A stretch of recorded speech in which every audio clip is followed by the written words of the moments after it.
Hi there, and welcome to Roth Aggie Reviews. Today we're going to be reviewing a 1971 film called A Clockwork Orange, directed by Stanley Kubrick. Stanley Kubrick directed movies such as 2001: Space Odyssey and movies such as The Shining. So, A Clockwork Orange is based on a book by Anthony Burgess, and it's a 1962 novel set in a dystopian world about a character named Alex Lestrange. Nickname Alex Lestrange in popular fiction, but Alex in the book and the movie. So the character Alex is adolescent in the book, but in the movie he's actually quite older, and the story in a nutshell is about Alex versus the world. Alex has a antisocial type personality. He breaks the laws. He does unusual things. He has a particular way of speaking. And with that being said, some people say, reading the book first versus watching the movie first. And I respect that opinion.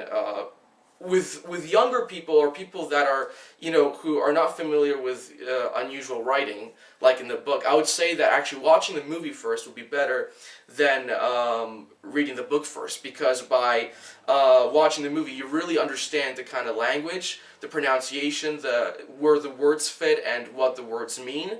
In the book, some people comment that they struggled with not knowing the words. So that is something to think about, because yes, the movie is based on the novel, and both works are phenomenal. So, but now back to the movie. So, yes, the movie is basically very similar to the kind of films which feature young men displaying cruel and criminal behavior. What is different here is that we have a character who essentially doesn't fit the mold of a young thug.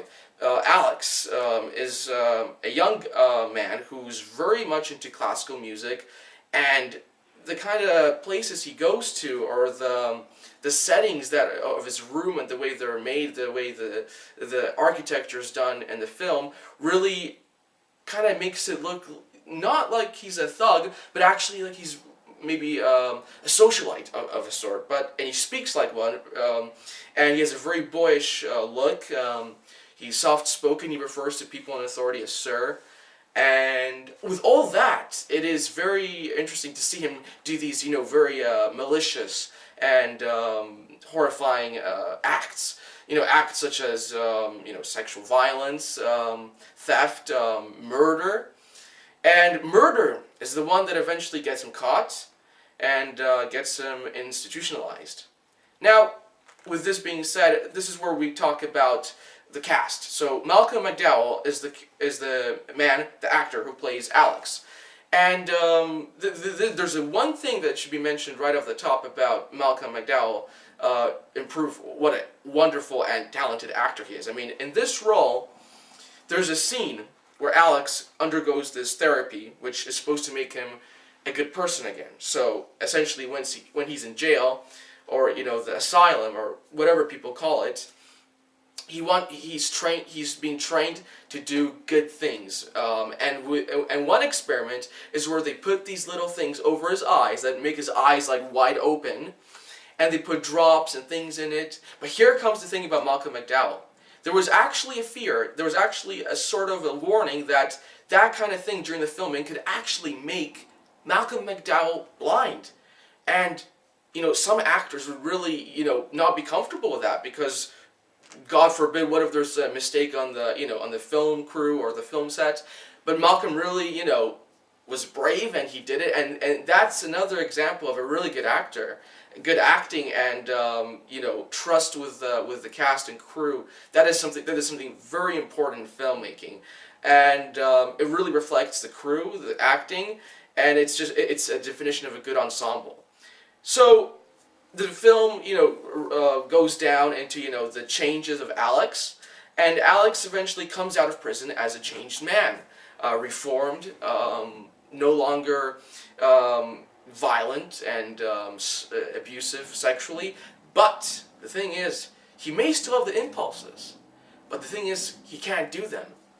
And the thing that is really tempting Alex is the fact that all of his victims, including some of his friends who he treated badly, all of his victims are out to get him. You know, people ranging from drunk vagabonds to, you know, women he assaulted, and all kinds of other victims. And this is really testing Malcolm the character. I mean, Alex the character. And Malcolm McDowell really portrays the, you know, the man who, you know, doesn't want to commit crime, but he's really pushed against it.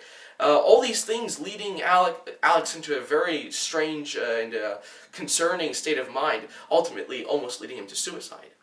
So that's the story, and it is very emotional at times, the movie, and at times it is emotionally confusing. I mean, you have some scenes that are depict one of the worst qualities of mankind, yet they're done in a way that are sort of like silly and almost funny. I mean, the use of strange sounds, the colors, the very bright colors, the music, it really evokes a lot of emotions from a lot of people. Some people react to it by laughing, and you may say, well, why would someone laugh at a movie like this?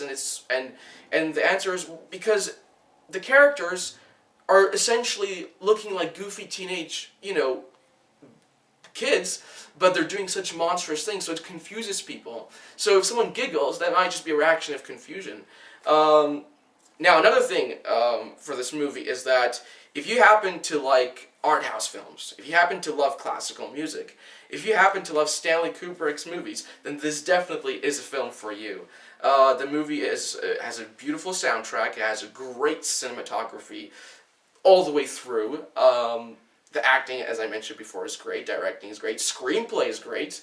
And it's a film that, you know, it's a cult film, and it really, you know, sticks to each generation through the generation.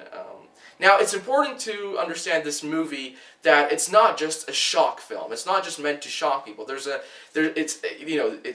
abstract meaning, you know, things like that. But also there are other things that, you know, should be looked at. For example, the transformation of the character.